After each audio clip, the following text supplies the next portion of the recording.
Welcome back to Nightfall Sleep Radio.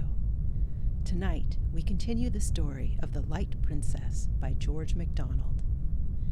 If you missed the first episode, you'll find it on our channel. The Light Princess is an 1864 story loosely inspired by Sleeping Beauty. Our princess in this story had a curse put on her when she was born, but instead of falling asleep, she was cursed to never know sadness, and gravity has no effect on her. She floats through the air, unable to feel any depth of emotion, until one day she discovered that she could swim in the water and experience gravity like other people. Our clever princess spends much of her time in the water, and it is there that she meets a foreign prince who has gotten lost in her kingdom, and he can't find his way home. He discovers her swimming in the lake by her home and immediately falls in love with her. We pick up our story on the second night of their meeting. The prince has waited all day for the chance to talk with her, and he has sung a beautiful song about how lovely he finds her. She heard his song, and we join the story as she swims up to him on the bank of the lake. Before he had finished his song, the princess was just under the place where he sat, and looking up to find him. Her ears had led her truly. "Would you like a fall, princess?" said the prince, looking down. "Ah, there you are. Yes, if you please, prince," said the princess, looking up. "How do you know I am a prince, princess?" said the prince. "Because you are a very nice young man, prince," said the princess. "Well, come up then, princess." "Fetch me, prince." The prince took off his scarf, then his sword belt, then his tunic, and tied them all together and let them down. But the line was far too short. He unwound his turban and added it to the rest, and it was all but long enough, and his purse completed it. The princess just managed to lay hold of the knot of money and was beside him in a moment.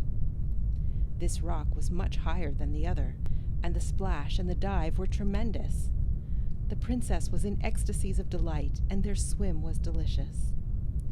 Night after night they met and swam about in the dark, clear lake, where such was the prince's gladness that, whether the princess's way of looking at things infected him, or he was actually getting lightheaded, he often fancied that he was swimming in the sky instead of a lake. But when he talked about being in heaven, the princess laughed at him dreadfully. When the moon came, she brought them fresh pleasure. Everything looked strange and new in her light, with an old, withered, yet unfading newness. When the moon was nearly full, one of their great delights was to dive deep in the water, and then, turning around, look up through it at the great blot of light close above them, shimmering and trembling and wavering, spreading and contracting, seeming to melt away and again grow solid. Then they would shoot up through the blot, and lo, there was the moon, far off, steady and clear and cold, and very lovely, at the bottom of a deeper, bluer lake than theirs, as the princess said.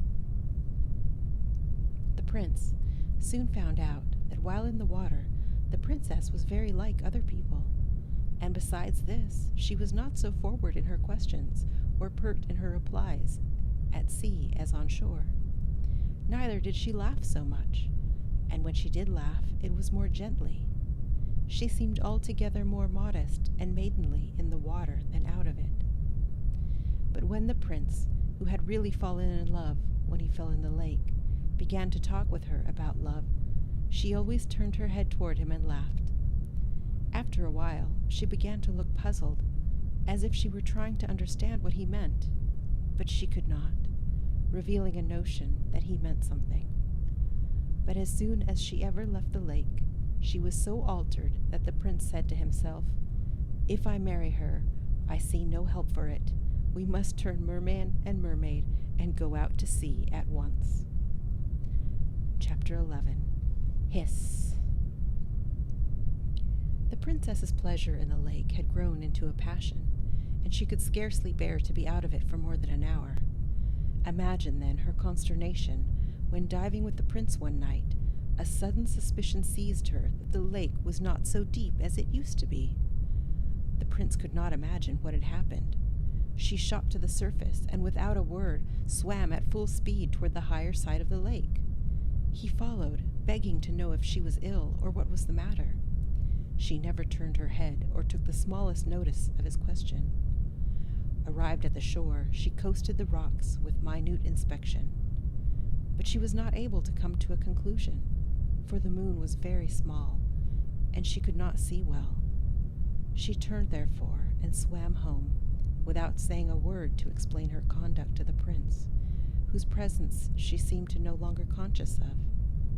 He withdrew to his cave in great perplexity and distress. Next day she made many observations, which alas strengthened her fears. She saw that the banks were too dry, and that the grass on the shore and the trailing plants on the rocks were withering away. She caused marks to be made along the borders and examined them day after day in all directions of the wind, till at last the horrible idea became a certain fact. The surface of the lake was slowly sinking.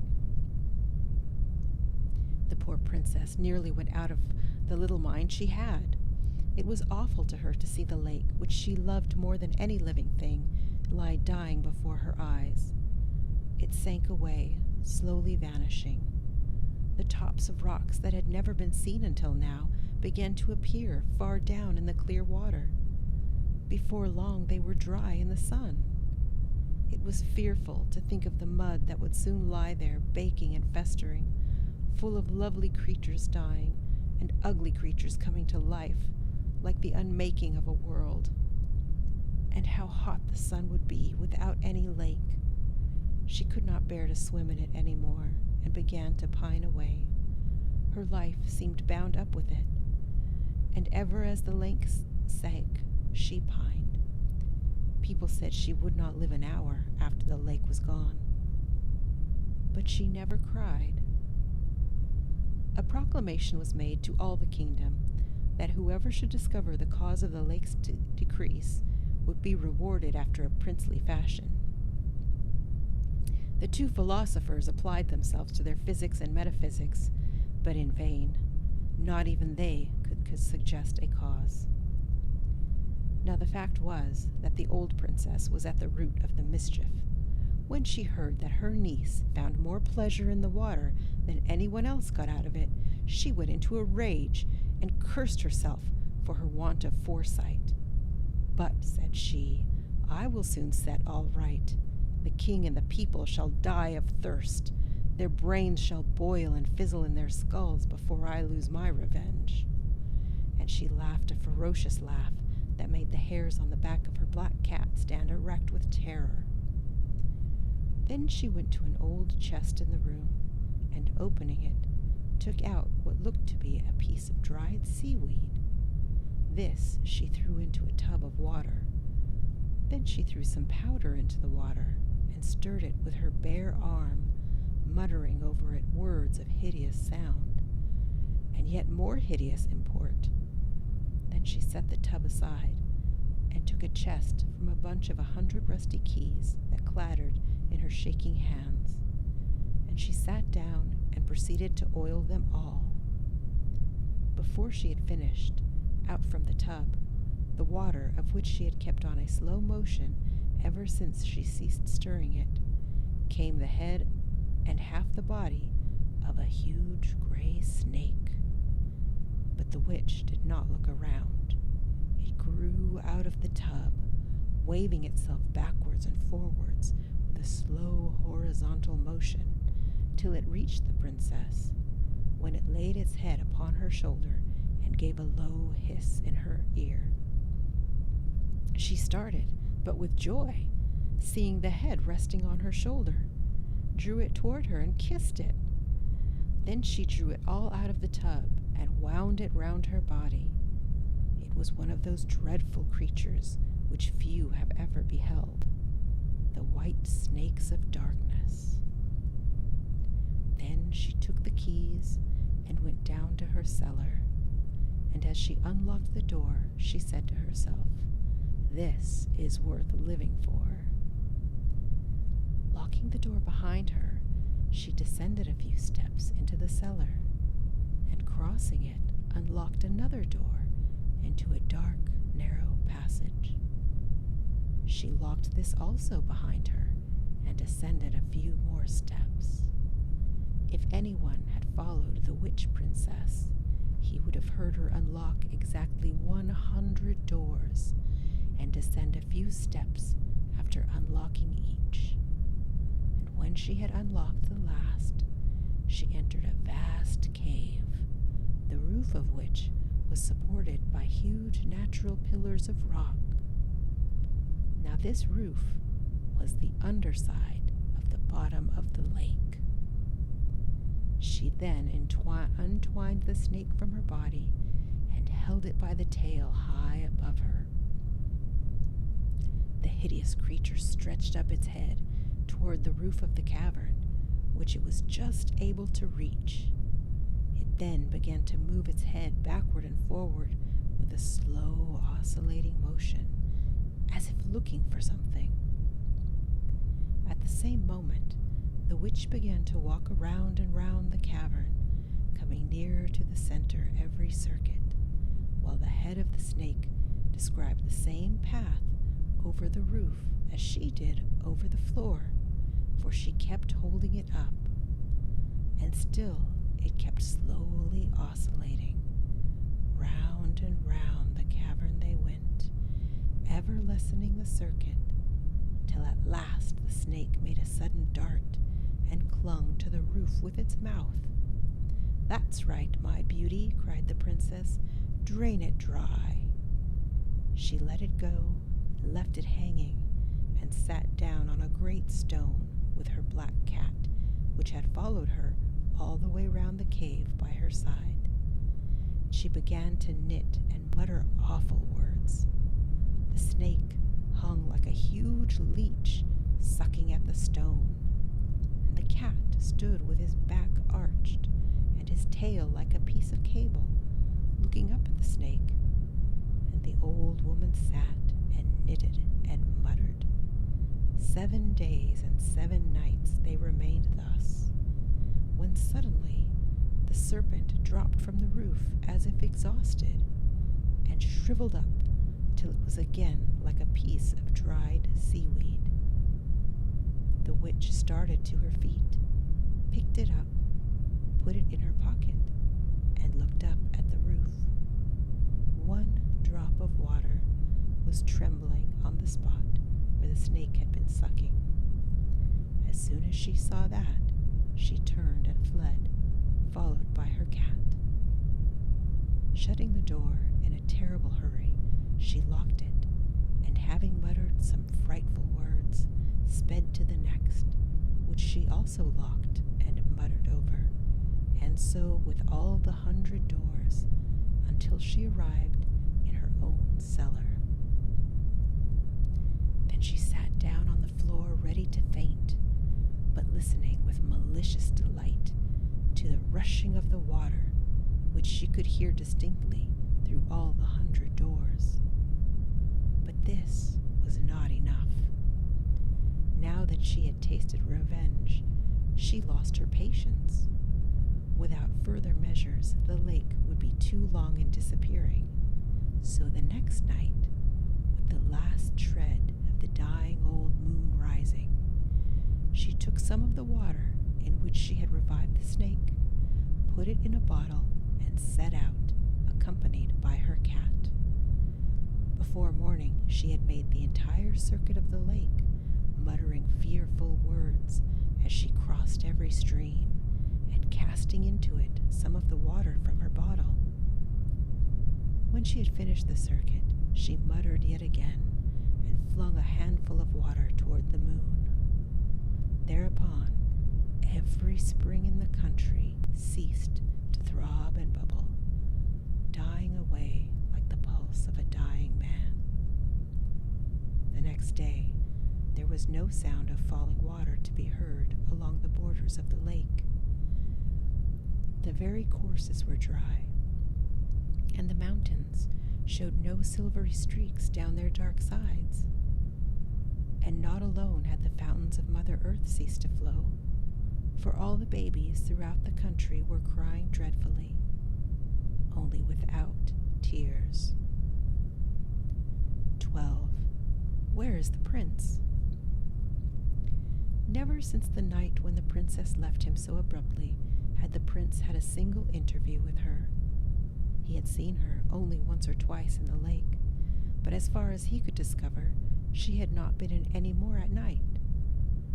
He had sat and sung and looked in vain for his Nereid, while she, like a true Nereid, was wasting away with her lake, sinking as it sank, withering as it dried. When at length he discovered the change that was taking place in the level of the water, he was in great alarm and perplexity. He could not tell whether the lake was dying because the lady had forsaken it, or whether the lady would not come because the lake had begun to sink. But he resolved to know so much at least. He disguised himself, and going to the palace, requested to see the Lord Chamberlain. His appearance at once gained his request, and the Lord Chamberlain, being a man of some insight, perceived that there was more in the prince's solicitation than met the ear. He felt likewise that no one could tell whence a solution of the present difficulties might arise, so he granted the prince's prayer to be made shoe-black to the princess. It was rather cunning of the prince to request such an easy post, for the princess could not possibly soil as many shoes as other princesses. He soon learned all that could be told about the princess. He went nearly distracted, but after roaming about the lake for days and diving in every depth that remained, all that he could do was to put an extra polish on the dainty pair of boots that was never called for. For the princess kept her room with the curtains drawn to shut out the drying lake, but she could not shut it out of her mind for a moment. It haunted her imagination, so that she felt as if the lake were her soul, drying up within her, first to mud, then to madness and death. She thus brooded over the change, with all its dreadful accompaniments, till she was nearly distracted. As for the prince, she had forgotten him. However much she had enjoyed his company in the water, she did not care for him without it. But she seemed to have forgotten her father and her mother too. The lake went on sinking.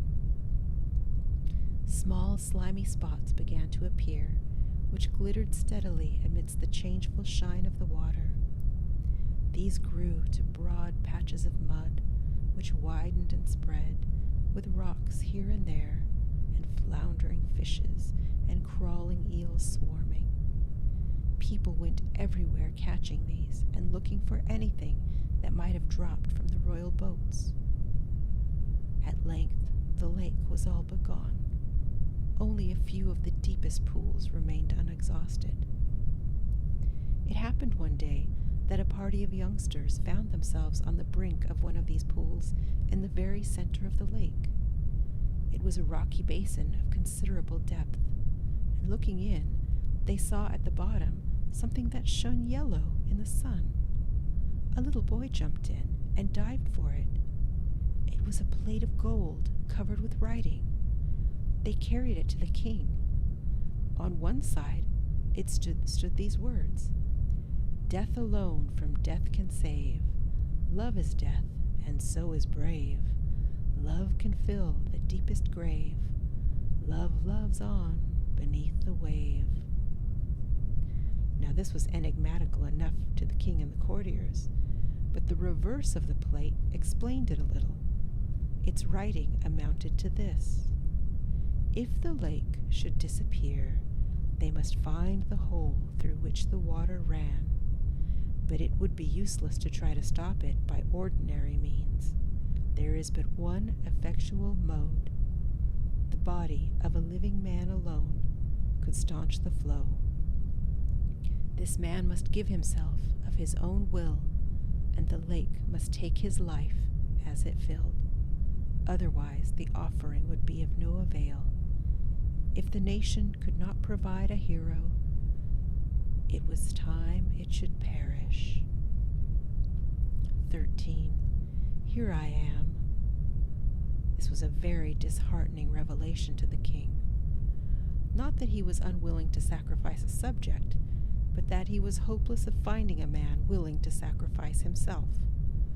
No time was to be lost, however, for the princess was lying motionless on her bed and taking no nourishment but lake water, which was now none of the best. Therefore the king caused the contents of the wonderful plate of gold to be published throughout the country. No one, however, came forward. The prince, having gone several days' journey into the forest to consult a hermit whom he had met on his way to Lagobel, knew nothing of the oracle till his return. When he had acquainted himself with all the particulars, he sat down and thought, "She will die if I don't do it, and life would be nothing to me without her. So I shall lose nothing by doing it, and life will be as pleasant to her as ever, for she will soon forget me, and there will be so much more beauty and happiness in the world. To be sure, I shall not see it." And here the poor prince gave a sigh. "How lovely the lake will be in the moonlight, with that glorious creature sporting in it like a wild goddess. It is rather hard to be drowned by inches, though. Let me see, that will be 70 inches of me to drown." Here he tried to laugh, but could not. "The longer the better, however," he resumed. "For can I not bargain that the princess shall be beside me all this time, so I shall see her once more, and kiss her perhaps, who knows, and die looking in her eyes. It will be no death. At least, I shall not feel it. And to see the lake filling for the beauty again. All right, I am ready." He kissed the princess's boot, laid it down, and hurried to the king's apartment.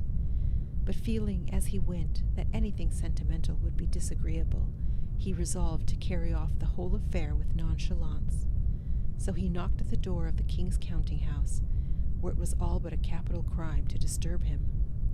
When the king heard the knock, he started up and opened the door in a rage. Seeing only the shoe-black, he drew his sword. This, I am sorry to say, was his usual mode of asserting his regality when he thought his dignity was in danger.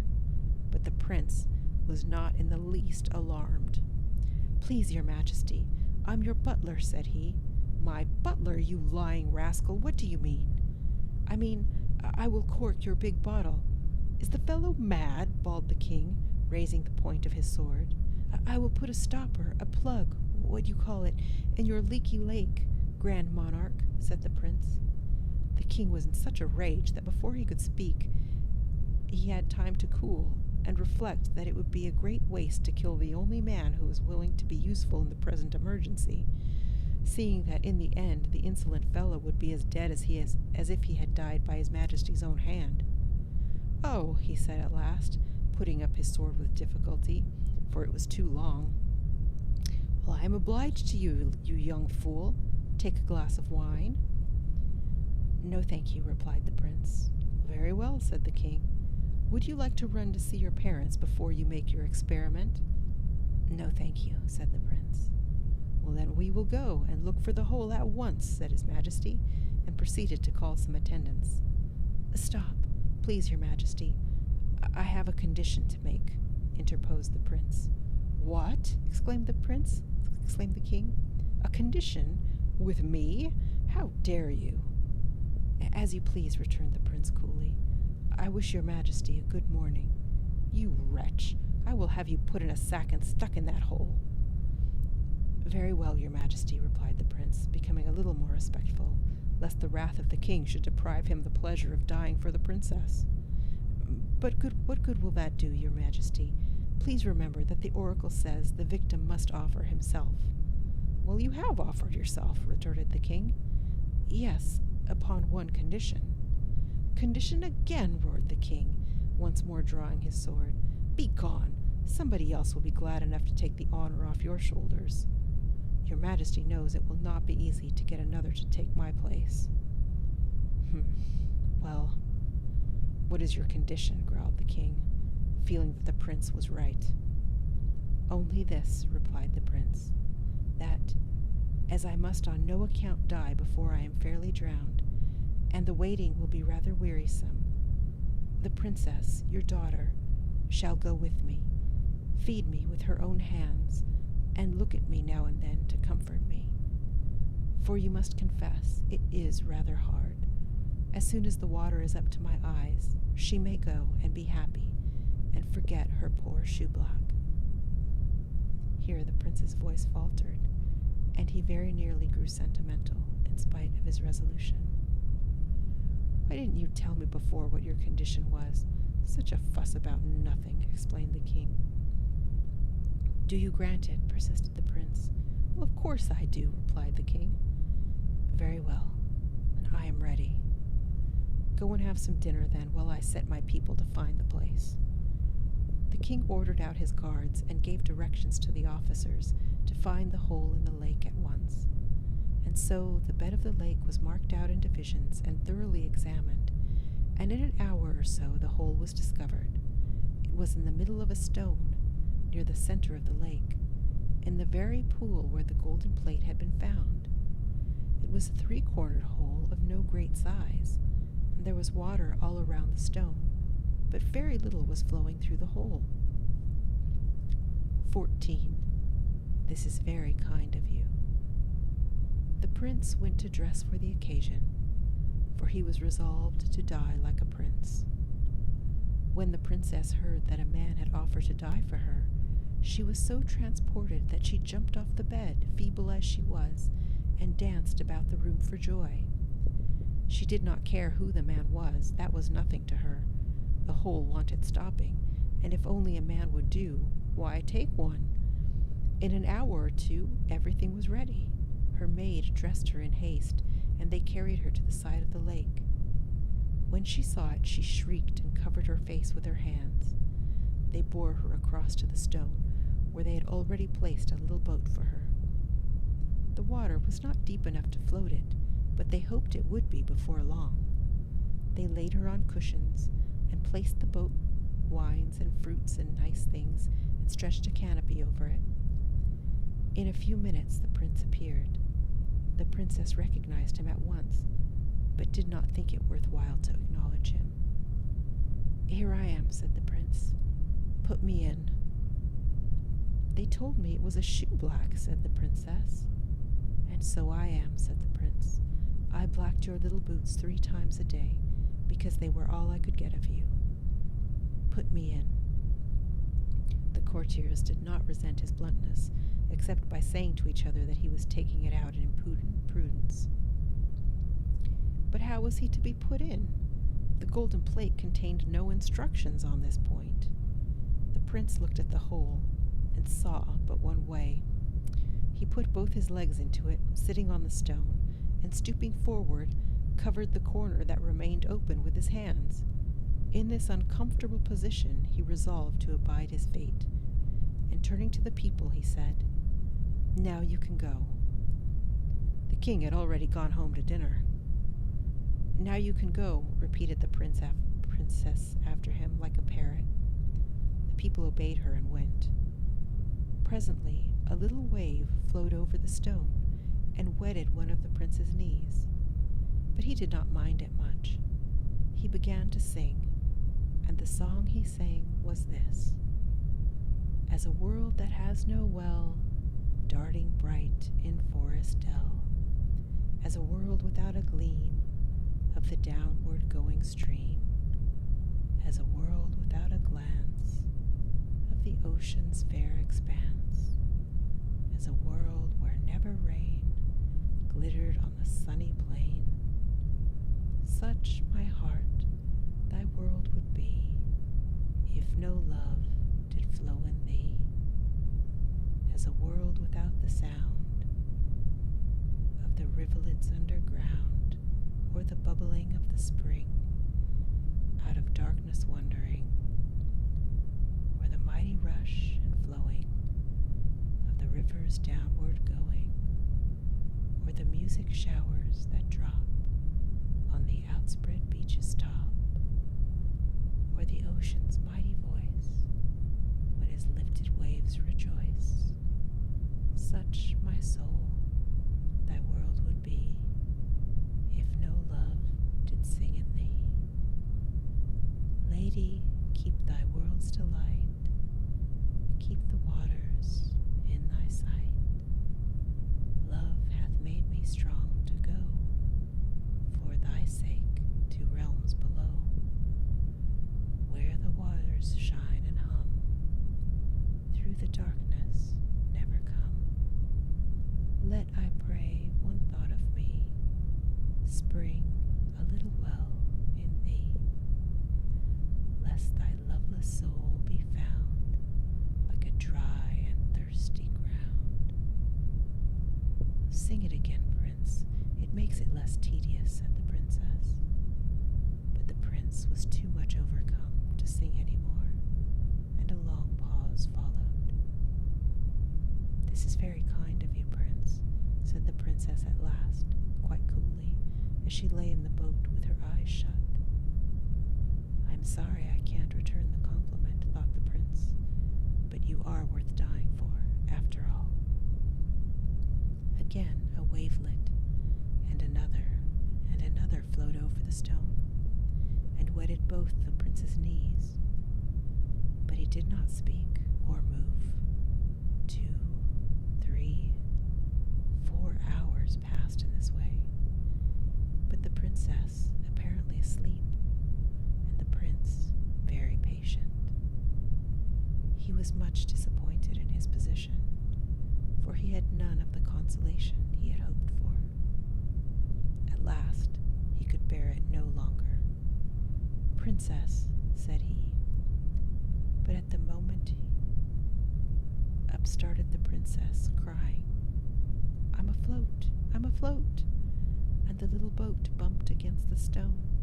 Princess, repeated the prince, encouraged by seeing her wide awake and looking eagerly at the water. Well, said she, without looking around. Your papa promised that you should look at me, and you haven't looked at me once.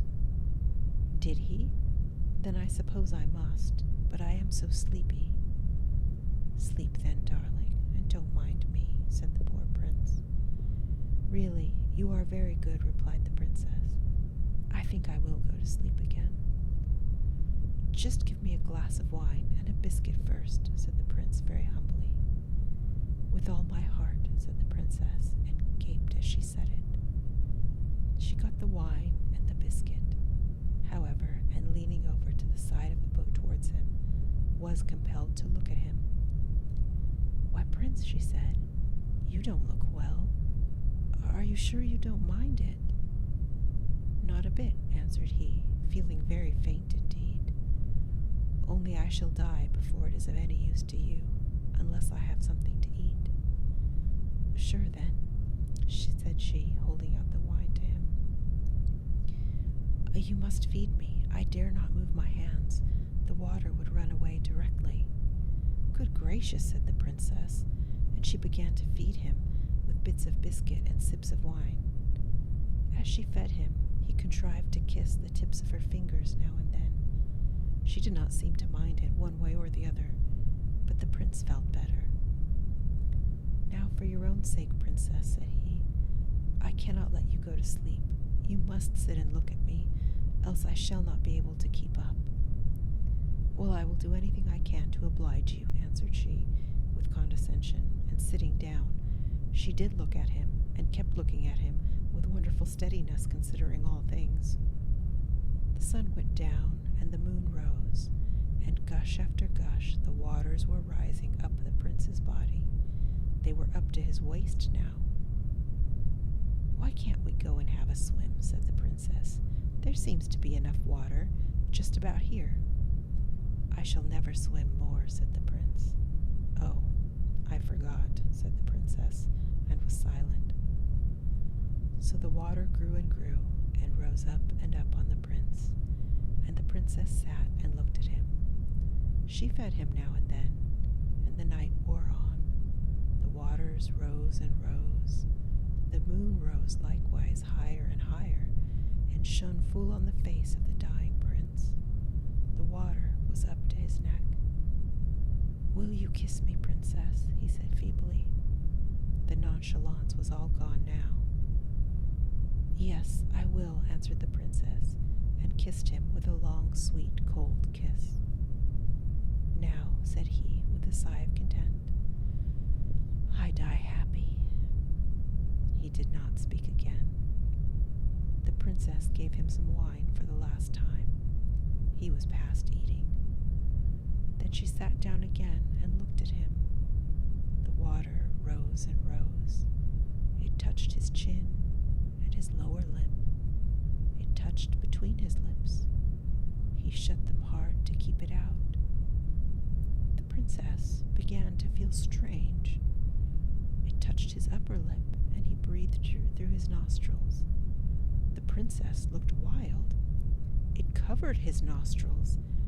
Her eyes looked scared and shone strange in the moonlight. His head fell back, and the water closed over it. The bubbles of his last breath bubbled up through the water, and the princess gave out a shriek and sprang into the lake. She laid hold first to one leg and then the other, and pulled and tugged, but she could not move either. She stopped to take a breath, and that made her think that he could not get any breath. She was frantic. She got hold of him and held his head above water, which was possible because his hands were no longer in the hole. But it was for no use, for he was past breathing. Love and water brought back all her strength. She got under the water and pulled with all her whole might, till at last she got one leg out. The other easily followed. How she got him into the boat she never could tell, but when she did, she fainted away. And coming to herself, she seized the oars and kept herself steady as best she could, and rowed, although she had never rowed before. Round rocks and over shallows and through the mud she rowed till she got to the landing stairs of the palace. And by this time her people were on the shore, for they had heard her shriek. She made them carry the prince to her own room and lay him in her bed and light a fire and send for doctors. "But the lake, your highness," said the chamberlain, who was roused by the noise and came in his nightcap. "Go and drown yourself in it," she said. This was the last rudeness of which the princess was ever guilty, and one must allow that she had good cause to feel provoked with the Lord Chamberlain. Had it been the king himself, he would have fared no better, but both he and the queen were fast asleep, and the chamberlain went back to his bed. Somehow the doctors never came, so the princess and her old nurse were left with the prince. But the old nurse was a wise woman and knew what to do. They tried everything for a long time without success. The princess was nearly distracted between hope and fear, but she tried on and on, one thing after another, and everything over and over again. At last, when they had all but given up, just as the sun rose, the prince opened his eyes. 15. Look at the rain. The princess burst into a passion of tears and fell on the floor, and there she lay for an hour, and her tears never ceased. All of the pent-up crying of her life was spent now, and a rain came on, such as had never been seen in that country. The sun shone all the time, and the great drops fell straight to the earth. They shone likewise. The palace was in the heart of a rainbow. It was a rain of rubies and sapphires and emeralds and topazes. The torrents poured from the mountains like molten gold, and if it had not been for its subterraneous outlet, the lake would have overflowed and inundated the country. It was full from shore to shore. But the princess did not heed the lake. She lay on the floor and wept, and this rain within doors was far more wonderful than the rain out of doors. For when it abated a little, and she proceeded to rise, she found, to her astonishment, that she could not. At length, after many efforts, she succeeded in getting to her feet, but she tumbled down again directly. Hearing her fall, her old nurse uttered a yell of delight and ran to her, screaming, My darling child, she's found her gravity." "Oh, that's it, is it?" said the princess, rubbing her shoulder and her knee alternately. "I consider it very unpleasant. I feel as if I should be crushed to pieces." "Hurrah!" cried the prince from the bed. "If you've come around, princess, so have I. How's the lake?" "Brimful," answered the nurse. "Then we're all happy." "That we are indeed," answered the princess, sobbing. And there was rejoicing all over the country that rainy day. Even the babies forgot their past troubles and danced and crowed amazingly. And the king told stories, and the queen listened to them, and he divided the money in his box, and she the honey in her pot among all the children, and there was such jubilation as was never heard before. Of course, the prince and the princess were betrothed at once, but the princess had to learn to walk before they could be married with any propriety, and this was not so easy at her time of life, for she could walk no more than a baby. She was always falling down and hurting herself. "Is this the gravity you used to make so much of?" she said one day to the prince as he raised her from the floor. "For my part, I was a great deal more comfortable without it." "No, no, that's not it. This is it," replied the prince, as he took her up and carried her about like a baby, kissing her all the time. "This is gravity." "That's better," said she. "I don't mind that so much." And she smiled the sweetest, loveliest smile in the prince's face, and she gave him one kiss in return for all of his, and he thought them overpaid, for he was beside himself with delight. I fear she complained of her gravity more than once after this, notwithstanding. It was a long time before she got reconciled to walking, but the pain of learning it was quite counterbalanced by two things, either of which would have been sufficient consolation. The first, that the prince himself was her teacher, and the second, that she could tumble into the lake as often as she pleased. Still, she preferred to have the prince jump in with her, and the splash they made before was nothing to the splash they made now. The lake never sank again. In the process of time, it wore the roof of the cavern quite through, and it was twice as deep as before. The only revenge the princess took upon her aunt was to tread pretty hard on her gouty toe the next time she saw her. But she was sorry for it the very next day, when she heard that the water had undermined her house, and that it had fallen in one night, burying her in its ruins, whence nobody ever ventured to dig up her body, and there she lies to this day. And so the prince and princess lived and were happy, and had crowns of gold, and clothes of cloth, and shoes of leather, and children of boys and girls, not one of whom was ever known, on the most critical occasion, to lose the smallest atom of his or her due proportion of gravity. Thank you for listening to Nightfall Sleep Radio.